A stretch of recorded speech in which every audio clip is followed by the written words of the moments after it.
우리는 1장부터 5장까지 어제 말씀을 보면서요, 특별히 1장 번제, 2장 소제, 3장 화목제, 4장 속제제, 5장 속건제, 이렇게 5가지 제사가 있다 말씀을 드렸어요.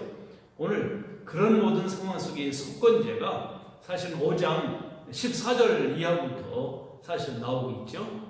그래서 바로 하나님의 것, 하나님에 대한 범죄. 이제 속건제에 대해서 연이어서 오늘 6장에서 나오고 있는데요. 바로 그만큼 보충규례라고 하는 의도로 생각해 보면 좋겠는데, 이제 특별히 이 6장에서 6장 7장은 보충 규례들을 나열하고 있다라는 것을 우리는 보게 됩니다. 오늘 그래 진정한 7장까지 모든 제사가 종결이 되는 그 의미를 보게 될 것입니다. 우리는 항상 이 레위기를 통해서 우리가 늘 생각할 것은 거룩과 동행, 즉 거룩은 하나님께 향한 예배 거룩, 그리고 삶의 거룩. 모든 사도 바울의 편지를 보아도 앞에서는 원리를 이야기하고 있다면 뒤에서는 삶을 다루고 있잖아요. 우리는 예배가 삶으로 이어져야 된다라는 것을 우리는 관심 있게 보면서 오늘 본문에서 다루고 있는 문제들 보았으면 좋겠어요. 이제 아론과 그 자손들에게 분부하고 있는, 즉 누가 이 일들을 감당해야 하는가를 보여주고 온다면 이제 제사장의 일, 제사장들의 중심적으로 다루고 있다는 것을 우리는 보게 되죠. 낮에도 말씀드렸는데 여기 1절 여호와께서 모세에게 말씀하여 이르시되, 그러면 그 다음에 아주 중요한 핵심적인 메시지가 나온다고 그랬어요. 하나님의 말씀을 경청하고 하나님의 말씀을 주의 있게 듣는 비결이 여기에 있다는 것을 우리가 보게 됩니다. 우리는 좀 오늘 본문 안에서 이제 6장 1절 말씀부터 7절까지가 속건제에 대한 거죠. 몇 장부터 시작돼서요? 5장 14절로 19절, 그리고 오늘 6장 1절 말씀부터 오늘 몇 절? 7절까지 이것이 속건제입니다. 어떻게 보면 참 짧아요.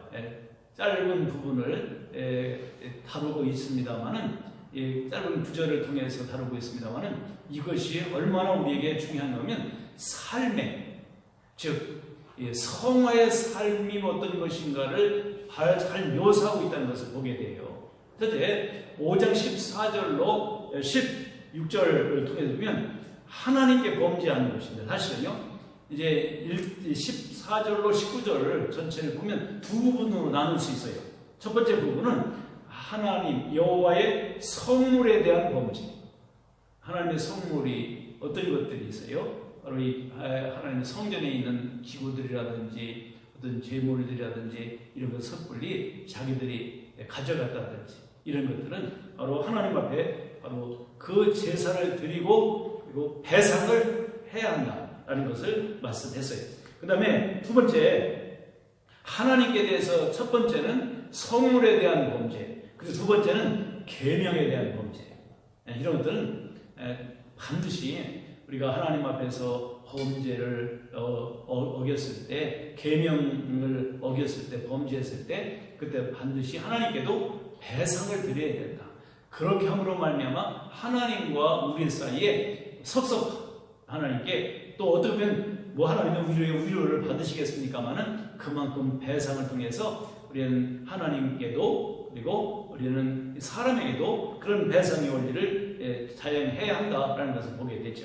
그래서 이제 5장 14절로 19절에서 하나님께 대한 범죄하는 것에 대해서 반드시 속건제가 있어야 한다라고 말씀했는데, 이제 6장 2절, 사실 보면 2절부터죠. 2절부터 7절까지 보면 사람에게 대한 범죄였을 때 하나님은요, 하나님이든지 사람이든지 사람을 어떻게 대하느냐에 따라 하나님을 대하는 모습이 또 드러날 수 있다는 것을 보아야 합니다. 그렇다면 하나님께 대해서는 당연히 두 가지를 말씀하고 있었는데, 오늘 여기 6장 2절 7절 보면 5가지, 이 5가지의 사람에게 범죄할 수 있다는 것을 오늘 묘사해 주고 있어요.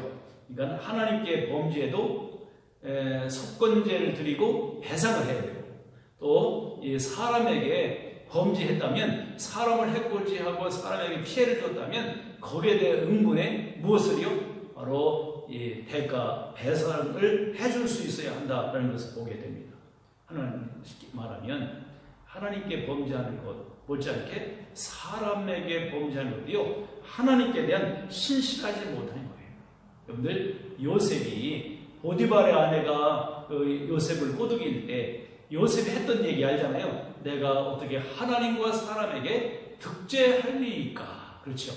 우리는 사람에게 오늘 피해를 주는 것도 하나님 앞에서 하나님의 백성으로서 하나님께 신실하지 못하는 것을 여기십니다. 오늘 그러기에 하나님 사랑, 이웃 사랑. 우리가 이웃을 사랑하지 않으면 하나님을 사랑한다고 할 수 없는 거죠. 그러니까 하나님께 대해서 신실하지 못한 죄, 그것이 오늘 5가지인데요. 첫째, 이웃이 나에게 물건을 맡겼어요. 물건을 맡겼는데 이제 그걸 자기가 착취하든지 도둑질 해가지고 이거 도망갔다고 하든지 이거 누가 가져갔다고 그러든지 이렇게 뻥칠 수가 있어요. 그렇죠? 그럴 때 그것이 죄인 것이 기억나고 생각나면 어떡하라고 그렇게 말씀하고 있는가를 보세요. 오늘 이것은 도둑질하는 것이다, 신실하지 못한 것이다, 오늘 2절에서 그렇게 말씀하고 있어요. 두 번째는요, 전당물이에요. 내 전당을 잡았잖아. 예를 들어서 돈이 필요해서 전당을 잡았는데 전당하는 주인이 말하기를 그거 도둑질 해가서 등등 이렇게 거짓말하고 바로 그게 남의 물건을 맡긴 것도 속이고 그리고 이제 전당물도 속여서 거짓 맹세까지 했을 때, 근데 그게 이제 뽀로가 났어요. 깨닫는 자로 말미암아 어떻게 깨닫고 이게 마음이 찜찜해요. 그렇죠? 찜찜하지 않을 수가 없지요. 죄범하고 그 문제 아무리 거짓말하고 시침이 떼고 얼굴이 두껍다 할지라도 그 양심의 가책이 있고 뭔가 찜찜함이 있어요. 그럴 때 바로 그 사실을 고백하고 바로 거기에 대해서 하나님께 속건제를 드릴 뿐만 아니라 그 사람에게 배상도 해야 된다. 손해배상이죠. 그 다음에 세 번째는 도둑질하기. 남의 물건을 도둑질했어. 훔쳤다. 훔친 거. 사람이 살다 보면 견물 생심이라고 좀 이렇게 보면 갖고 싶은 마음이 있어요. 그러니까 또 살짝 할 수도 있는 거예요. 그렇죠? 그런 일이 어떻게 고의적이라기보다는 부지 중에 이런 일이 있을 수 있다. 그 말이죠. 도둑질 했을 경우에. 그 다음에 네 번째는 착취. 누군 것을 가르쳤을 때. 이런 것도요. 우리 하나님 앞에 마땅히 속건제가 드려져야 한다는 것을 보여주고 있어요. 그 다음에 이제 5번째는요. 습득물이에요. 습득물. 길 지나가다가 돈을 주웠다든지 길 지나가다가 물건을 주웠어요. 근데 그걸 가지고 주인이 누군가를 알 수도 있고 그러면서도 그걸 속여가지고 은닉을 했어요. 자기가 바로 습득을 해서 그걸 자기 거로 만들어 버렸다든지 이럴 때 그것이 뽀로 나고 깨달았게 되고 양심의 가책이 있어서 도저히 찜찜해서 견딜 수 없을 때 바로 이 응어리 그것을 풀 수 있는 비결이 있다면 배상. 몇 프로? 20% 배상을 하라라고 말씀하고 있어요. 오늘 이것을 통해서 신약에서 보면 누가복음 19장에 삭개오 사건을 할 수 있죠. 삭개오가 예수님을 만나고 자기 집으로 모셔드리고 난 후에 주여 내가 남의 것을 토색했으면 사배를 갚고 또 가난한 자에게 내 절반을 팔아서 주겠습니다. 이렇게 얘기하고 있는 거 있잖아요. 거기 사배를 갚겠다. 오늘 이런 모습 그게 바로 속건제적인 삶이다 라는 것을 보여주고 있어요. 우리가 사람이 살다 보면 우리가 부지 중에 고의적인 아니지만 손해를 끼칠 수가 있어요.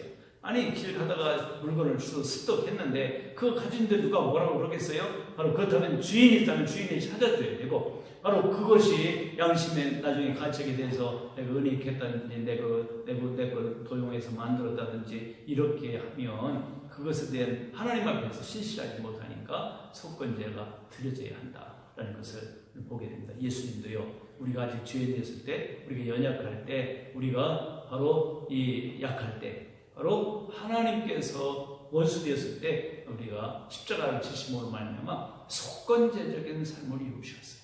오늘 이런 의미를 보면 예수님이 하나님께 우리의 죄를 대신해서 배상하신 거예요. 오늘 스스로 내놓으신 이런 일들을 우리가 보게 되죠. 지금까지 이제 우리는 이 5대 제사를 보았어요.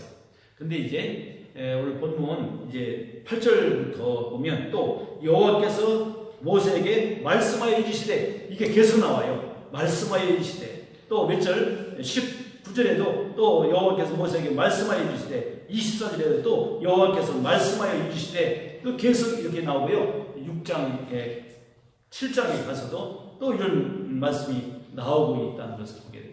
이럴 때 우리는 주의를 집중해야 합니다. 이제 이 8절 말씀부터 보여주고 있는 건요, 보충규례예요.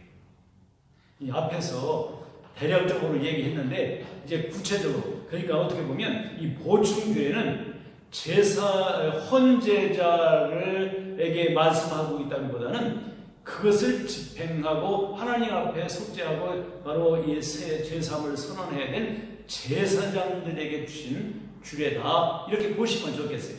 우리가 그만큼 하나님은 철저하게 정확하게 모든 일을 이루어 가신다는 것을 우리가 보게 되는데요.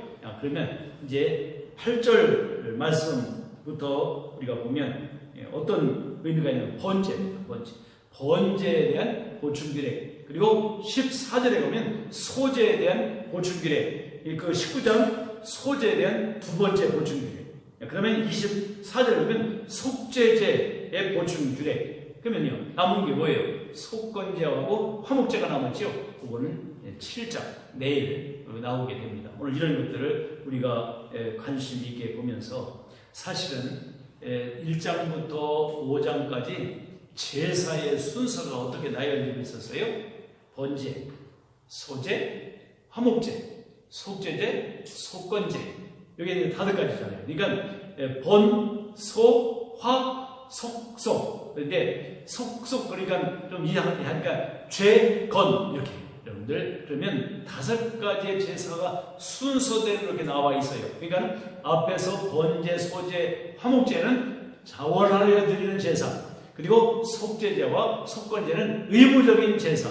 하나님이 우리에게 깨달음을 주시고 이미 속죄제와 속건제를 받으시기에 위해서 우리가 요구하고 계신 것은요, 이미 우리를 용서해 주시고 그 용서로서 자기 자신이 요한일서 8절에 있는 것 같이 우리가 우리의 죄를 자백하고 저를 미쁘시고 이러면서 우리 죄를 사주고 우리를 깨끗게 하실 것이요, 그래서 우리가 하나님 앞에 죄 용서 받았다, 그래서 너는 의롭다 인쳐주시는 칭의의 선언, 그리고 이제 속건제를 통해서 그렇게 해서 배상까지 함으로 말미암아 우리는 오늘 생활 속에서 속건제적인 삶을 지향해 가야 합니다. 속건제적인 예배가 하나님께 드려지고요, 우리 속건제적인 삶이 오늘 실제적으로 우리 성도와 성도 사이, 모든 사람과 사람 사이에서 이게 해결되어야 합니다.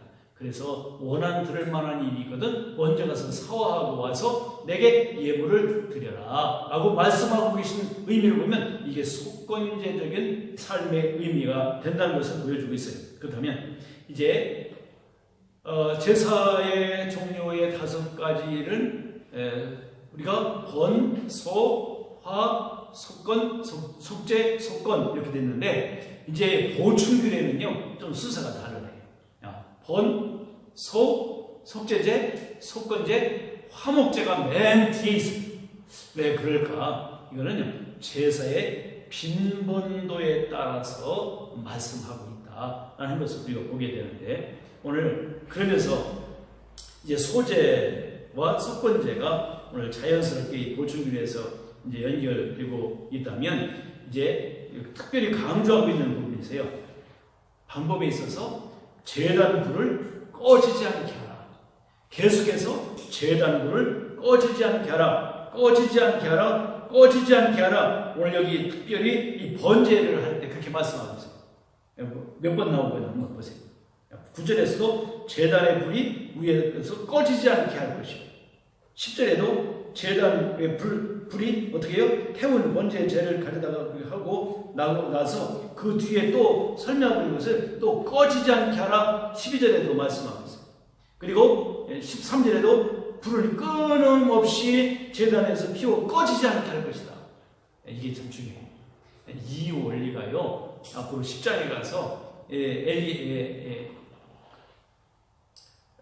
아론의 두 아들 있잖아요. 아들이 바로 실수하고 제사 드릴 때 실패했던 이유가 이거예요.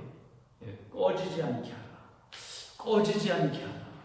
이렇게 제사의 방법, 그런 의미 안에서 볼 때 이것은요, 항상 우리가 제사장은 제사의 보충 규례에서는 특별히 제사장들에게 대한 규례라고 했잖아요. 그러면 그게 잘못되어지면 이제 하나님께 연락될 수가 없잖아요. 그러니까 제단불을 꺼지지 않게 하라. 그러면 할 수 있는 제사장이 해야 되는 일은 뭐예요? 꺼지지 않게 하는 거예요. 그건 순종입니다. 제사에는 반드시 순종이 따른다. 제사장에는 반드시 순종이 따른다. 우리는 베드로전서 2장 9절에 같이 우리는 왕같은 제사장이에요. 그러면 성도들은요, 불이 꺼지지 않게 하라 그러면 꺼지지 않게 해야 돼. 기도의 불이 꺼지지 않게 하라면 꺼지지 않게 해야 돼. 말씀의 불이 꺼지지 않게 하라면 꺼지지 않아야 돼요. 우리는 봉사와 전도의 불이 꺼지지 않게 하라 하면 꺼지지 않게 해야 돼요. 이게 뭐예요? 제사장, 왕같은 제사장들의 우리는 자세와 태도와 자세는 한마디로 순종. 오늘 그것을 본문을 통해서 보았겠어요. 그리고요, 이제 그 제사장의 옷이 나오는데 10절에 보니까 그것도 어떻게 하라고 그랬어요? 제사 들어갈 때 옷 갈아입고 나와서 재를 갖다 버릴 때 옷을 또 갈아입고 이거요, 번거롭지 않습니까? 그런데 제사장이 이렇게 해야 될 이유가 뭐예요? 순종이에요. 복장도 순종, 제단에 불도 꺼지지 않게 하는 것 순종. 그리고 세 번째 보니까 이걸 먹는 것도요, 먹는 것도 이제 하나님 앞에서 어떻게 해야 돼요? 먹는 것까지도, 먹는 장소까지도, 먹는 문제까지도 제시해 주고 있어요. 어떻게? 순종하는 거예요. 이게요, 번거롭다고요? 이게 부자유스럽다고요? 번거로운 게 아니라 우리는 말씀하시면, 앞에서 분명히 8절에 뭐라고 그랬어요? 이르시되 여호와께서 뭐 이르셨다, 말씀하여 이르셨다면 우리는 순종이에요. 이르셨다는 말씀은 다른 게 아니잖아요. 명령이잖아요. 우리는 하나님 앞에 신앙은 순종이다라고 한마디로 보면 이게 참 어떻게 보면 아주 철저해요. 그걸 통해서 저는 두 가지의 단어를 생각해 보세요. 최고의 정성, 그렇죠? 거기 마음을 기울여야 돼요. 두 번째, 최고의 정확성. 정성과 정확성이 아니면 이게 안 되는 거예요. 10장에 가서 아론의 두 아들이 다른 불을 들이다가 꺼트렸으니까, 그렇죠? 그러니까 꺼지지 않게 해야 되는데 꺼트렸으니까 다른 불 갖다가 제사 뒤에다가 죽었잖아요. 이런 일, 불상사가 나오지 않고 우리는 하나님이 말씀하시면 순종이다라는 것을 보여주고 있습니다. 오늘 특별히 이제 이 말씀들을 보면서 13절, 18절, 23절, 또 30절 이런 것을 보면 어떻게 했어요? 무엇 할지니라, 무엇 하리라, 할지니라, 무엇 할지니라. 뭐예요? 명령이죠. 그러면 우리가 어떻게 돼요? 아멘. 여러분들 순종은요, 아멘부터 옵니다. 이렇게 할지라, 아멘. 그리고 그 다음에 아멘 했으면 순종으로 가는 거예요. 오늘 특별히 이 보충 규례에서 특별히 강조하고 있는 부분이 그거예요. 아침에도 하나님께서 모세에게 말씀하여 이르시되 너희는 예물을 내게로 가지고 오라 그랬잖아요. 그럼 올라온 거에 가는 거예요. 일단 그러면 하나님의 말씀이면 한번 따라합니다. 아멘. 아멘 했으면 그 다음에 실천을 옮기는 거예요. 순종을 옮기는 거예요. 그것이 하나님 앞에서 제사장된, 왕같은 제사장된 그리스도인의 삶의 태도와 자세다.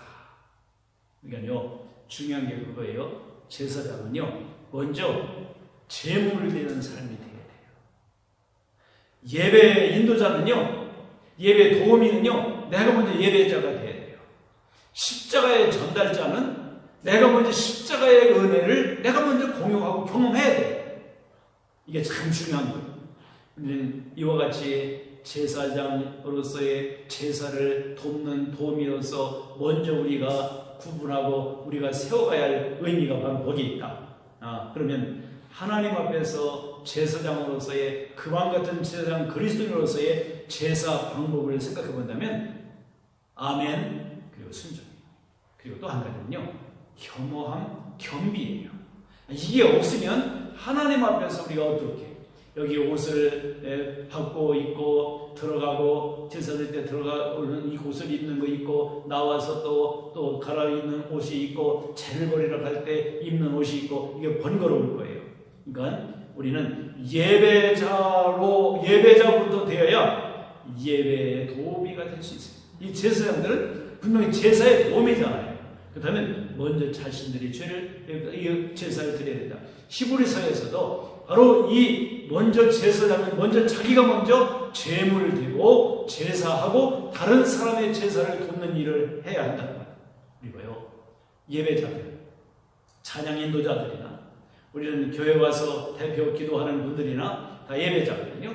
예배자들이라면 먼저 우리가 내 자신이 먼저 예배자가 되고 그리고 나서 찬양도 인도하고 앞에서 찬양도 또 함께 싱어로 봉사도 하고 그리고 대표 기도도 하고 이렇게 또 하나님 앞에서 말씀을 봉독하고 하는 일들을 이루어가는 겁니다. 내가 먼저, 예배자가 먼저, 그러니까 제사 행위보다 제물이 먼저 되는 것이 우리의 신앙인 것을 믿습니다. 예배의 도우미보다 내가 먼저 예배자의 삶을 살아야 합니다. 오늘 그러므로 말미암아 20절을 한번 보셨으면 좋겠어요. 20절.